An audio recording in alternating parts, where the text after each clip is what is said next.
July 1973, New Haven, Connecticut. In broad daylight, a young woman is brutally murdered in a downtown parking garage. Witnesses see the suspect escape. Forensics discover a trail of evidence, including blood and fingerprints. But it's not enough to capture the killer. Police turn to the world of the paranormal to help solve the case. A psychic's cryptic clues create more questions than answers. But will they catch the murderer and bring solace to a town cloaked in fear?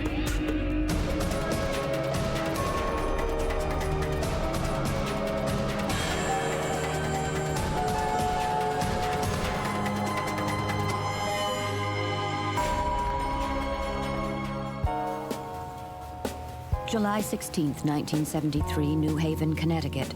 Penny Sarah is a 21-year-old dental assistant. In her high school yearbook, she describes herself as having a laughing heart and merry spirit.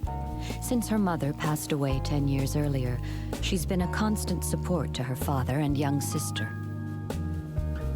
On this day, she's taken time off work to go shopping for furniture. She pulls in on the top floor of Temple Street parking garage. She gets out, and before there's time to lock the car, she's attacked. In the struggle, the attacker's hand is cut. The young woman manages to escape to a stairwell, but her assailant corners her and stabs her through the heart. As far as Detective George Mazacane was concerned, this case was going to be a piece of cake. We had 5 people who had witnessed the portions of the incident as it occurred. We had the blood type, we had fingerprints, we had everything but his name and address. Police even had a suspect, Penny's on-off boyfriend. Within hours of the murder, the man is brought in for questioning, and an eyewitness picks him out of a lineup. However, he had an ironclad alibi. He had in excess of 12 witnesses who put him in a restaurant at a grill cooking. With the release of the boyfriend, Mazacane drew his own conclusion.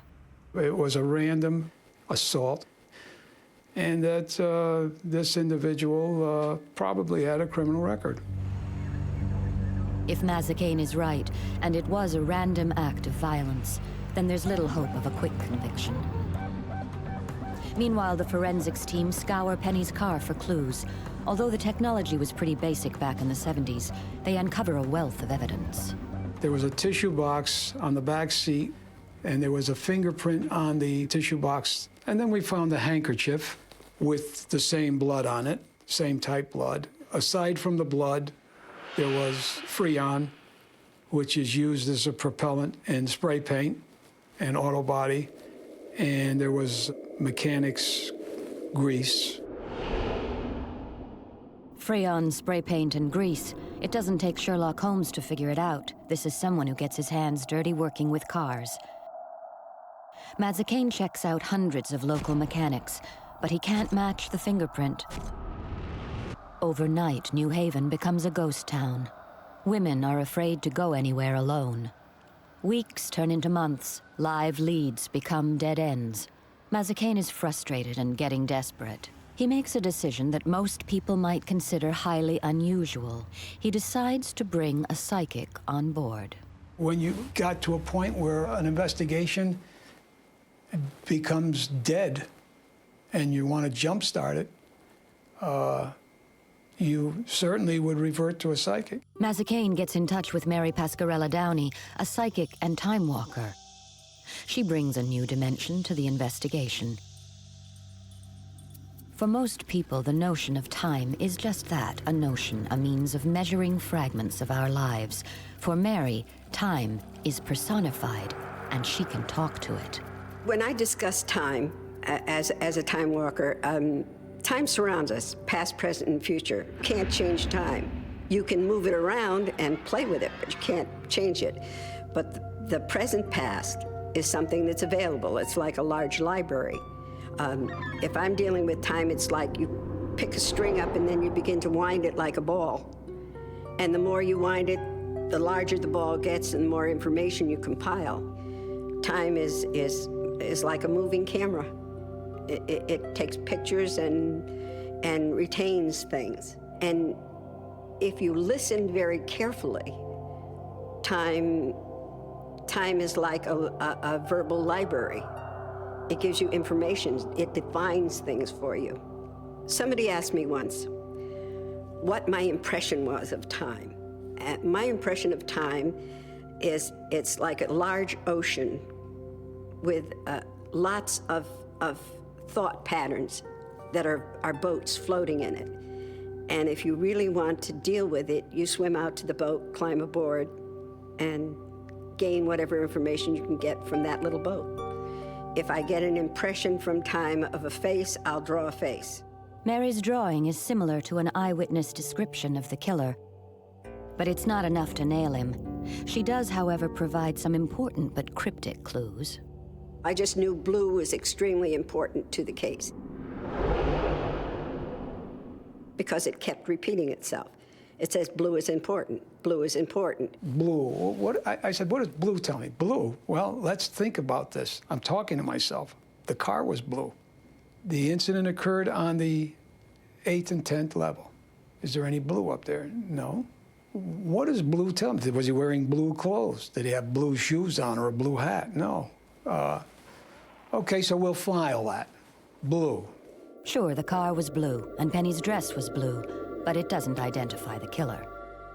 I got the odor of oil, or like you would smell in a garage.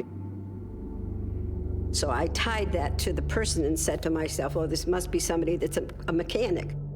Amazingly, Mary had picked up on the mechanic connection. The fact that Mazacane had been pursuing the possibility that a mechanic was involved had never been released to the public. And then the psychic provided a third cryptic clue. Water kept repeating itself, and I thought to myself, well, this is New Haven. It's a harbor. You're surrounded by water. At that point, I thought, well, water's important to tell me that it happened here in New Haven. And I let it go at that. Another non-starter. Doesn't every psychic see water? I said, this is frustrating.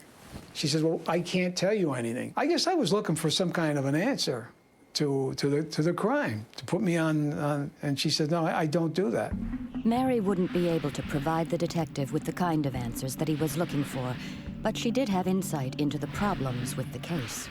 But I did say blood would tell, that the case would not be solved for years and years and years because the person was somebody that would just slip, very ordinary, and slip right through the cracks.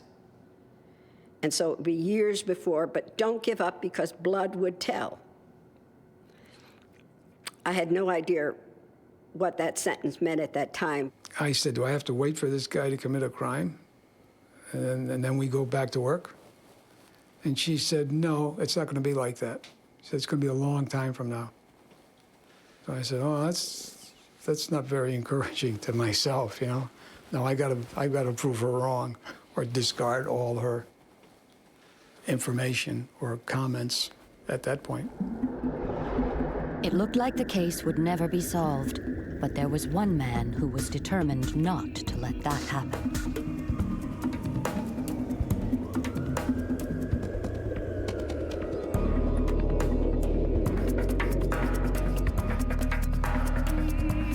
Detective George Mazacane was hunting down the brutal killer of Penny Sarah.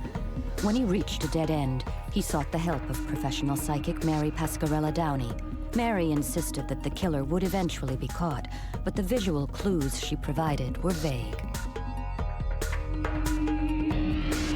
The color blue and a sense of water were not hard evidence.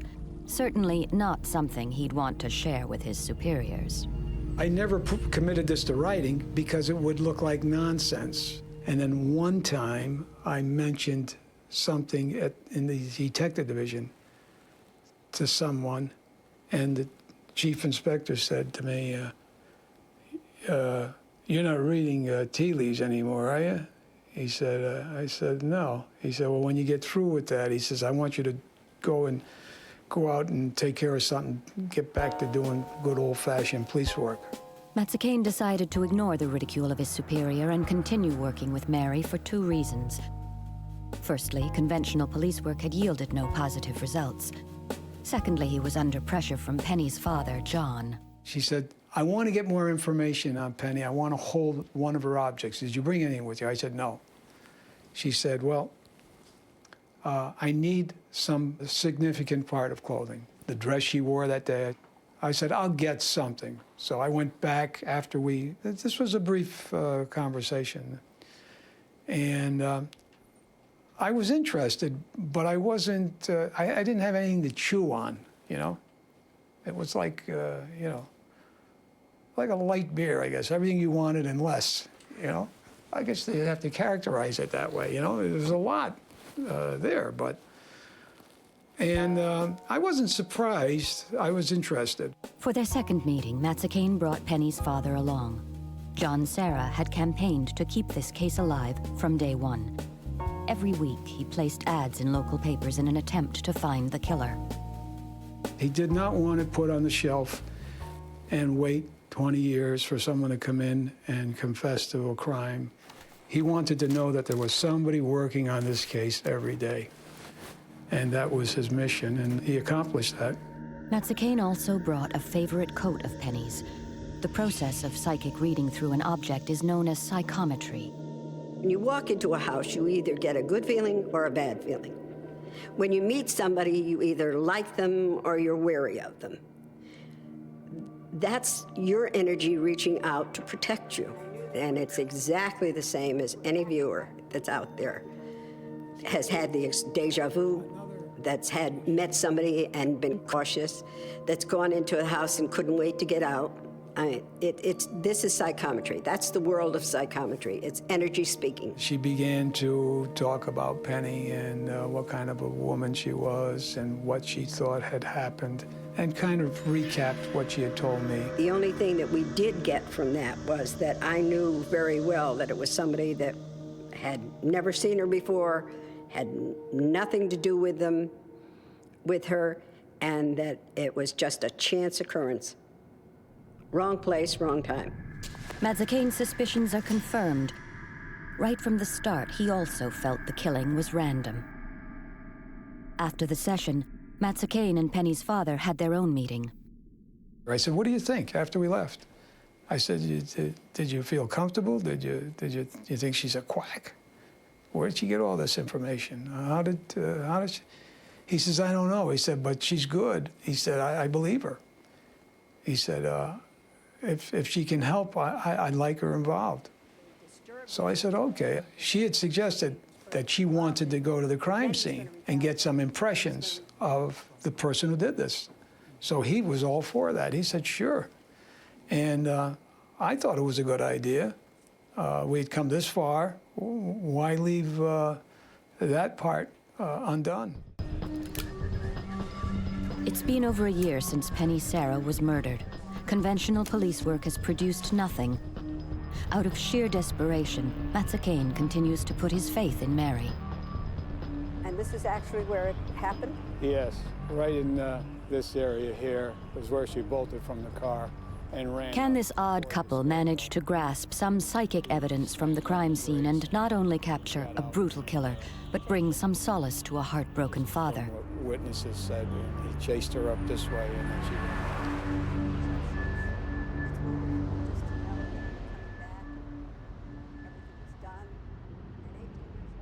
She was looking around. She said, I've got a terrible headache. She says, I'm getting an awful headache on this side. I said to myself, what has that got to do with anything? Where's that going to lead me? Why was she getting a headache in the area where this guy was standing, where he was observed? Is there a logical explanation for that? When we got to the garage, the perpetrator began to become more clear to me as far as what he was like and who he was. So basically, I saw him in a uniform. I smelled the gas. I knew that he worked with a garage. I saw him wiping his hands on an oily rag, and I saw a uniform with a name tag with the letter E on it. And I knew that he worked in a garage. He was probably a mechanic. He was thin. He was wiry. He weighed maybe 160, 65 pounds tops, and that he had the injury to his head. I mean, that's a lot to digest and sleep on. I mean, you'd be talking in your sleep if you got hit with all that at once. For Mazacane, returning to the crime scene raises more questions than answers. My primary questions were what actually did happen and what really was in this man's mind at the time of this murder. And that's what this revisiting stirs in me. While we were in the garage, one of the things that was you were very aware of is that you're dealing with a girl that was very lovely. Penny Sarah was like a little rainbow. She reminds me so much of one of my children. Logical, reasonable, common sense, sweet and understanding. You could picture her fighting to stay alive. That was the one thing that really began to get to me, is I knew she fought to stay alive. And that really disturbed me. And I wondered why hadn't anybody heard her, because I know she would have cried out. I don't want to make this sound like I had a religious experience. Maybe I did, maybe I didn't. It was just a feeling that I had. I felt that she was getting information from a gift that she had. And I never felt that with another person in my life before. And I've worked with some psychics before, and I've worked with some after. And I never got that feeling, you know, that I was going to get help or I was going to get that kind of, you know, it never happened again. From the very onset of getting the case, I knew that blue was extremely important. Blue, blue, blue, kept repeating. And then as we approached the garage, I knew that where we were going would be the blue floor. So as we entered the garage and George was driving up, I noted that there were numbers on the floor. So I thought I was wrong. Later on, I checked with one of the attendants, and he did say that years ago, they did color code the floors, but then they changed it to a numeric format. So I was right. So she was right. So I was right, Yeah. and then it was blue. Yeah. Oh, good. Another confirmation. I had the feeling that this woman knew something, and I honestly thought that she was going to tell me who did it. Go get this guy. Here's his name. I wrote it down in his address. It was scary in that someone could know that kind of information and not have enough to take you over the top. That was frustrating. Mary's visit to the parking garage had produced several new clues. However, every psychic has their limit. I'm not involved beyond the point of my first initial investigation. There are a lot of psychics that have the same philosophy that I have, that we are not going to solve a murder case. We are not police. We are going to be an informant, somebody that informs them of something that that they may have missed or not paid attention to. A good psychic will only do what they're asked to do and nothing more, and walk away. Detective Mazacane continues working on the Penny Sarah case. Years pass with no significant progress. Then, in 1979, Mazacane decides that he too has reached his limit. After 17 years with the New Haven Police Department, the detective retires. I just hit a stone wall, I think. I just hit the wall. And I was getting totally consumed with this. And Mary had given me all these leads, but I needed something to put everything together, and I just couldn't. I'm not making excuses. I'm just saying that it got to a point where I just, I didn't feel like I was useful anymore. With Mazacane out of the picture, one of Mary's predictions has already come true. 5 years have passed since the murder, and the case still hasn't been solved. In fact, it would be another 6 years before there's a break in the case. A woman calls the police and claims that her husband threatened to do the same thing to her as he'd done to Penny Sarah. The man is arrested and charged with Penny's murder. Is this the man Mary Downey saw in her visions? Will John Serra finally get justice? Because although it's been 11 years, the statute of limitations doesn't apply to murder.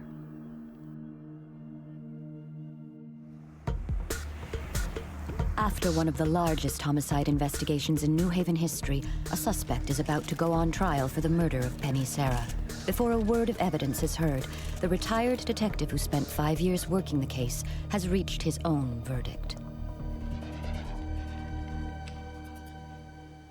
I just knew he was not guilty. We had already checked this guy out 3 or 4 years ago. He had an alibi, he was working that day. Mazacane was right. On the eve of the trial, the prosecutor made a startling announcement. The suspect's blood was type A. The blood found at the crime scene was type O. Case dismissed. The man was fully exonerated, but the damage was done. His life would never be the same. It's only in movies the wrongly accused walk away smiling. Once again, the Penny Serra case goes cold. Years pass. Fortunately for this case and many others, in the early 90s, the landscape of police work in America would change forever with the creation of a computerized fingerprint database. One of the first prints uploaded onto the new system is from the box of tissues found in Penny Serra's car. Because of the backlog with the new system, it took 3 years to find a match. The guy's name, Grant. First name, Edward. And I saw a uniform with a name tag with the letter E on it. The letter E for Edward, exactly as Mary predicted, and at one point Grant had fixed cars for a living, another prediction of Mary's that proved absolutely accurate. Grant had been arrested in 1994 on a domestic violence rap. He had no prior convictions. The person was somebody that would just slip, very ordinary, and slip right through the cracks. Once again, Mary was spot on. For all intents and purposes, Grant was a clean-living, nondescript citizen. Don't give up because blood would tell. Mary Downey couldn't possibly have known what blood would tell meant, because when she predicted it more than 20 years ago, forensic DNA technology didn't exist. And it transpired that on the day of the murder, Grant had been to the nearby Veterans Administration Hospital to receive treatment for an old head injury. This guy's got 3 plates in his head. 30 years later, you find she was getting his headache. She was telling me this almost 30 years earlier. All of Psychic Mary Downey's predictions had hit the mark. But what about the vision of water? The one clue both Mazacane and Mary dismissed. It turns out Grant lived in the nearby town of Waterbury. As for Grant, the fingerprint match allowed police to get a blood sample so that his DNA could be compared to blood found at the crime scene. It, too, was a positive match. I just couldn't believe it, but I could believe it. And I knew it was him. On Thursday, June 24th, 1999, almost 26 years after the crime was committed, Edward R. Grant was arrested for the murder of Penny Serra. In September 2002, he was sentenced to serve 20 years in prison. He won't be eligible for parole until he's 80 years old. Up to the end, Grant maintained his innocence, so we may never know why Penny Serra was murdered. The tragic irony of this story is that Penny's father, John Serra, a man who had devoted more than 20 years of his life trying to help bring the killer to justice, died just 8 months before Grant was caught. I could see John going to heaven and saying to God, "Now listen, God, it's been all these years, and Mary said that this was going to be solved, so I want it solved." And God said, "Okay, we'll take care of it." And that's what happened. They say truth is stranger than fiction, and in this case, the truth was very, very strange.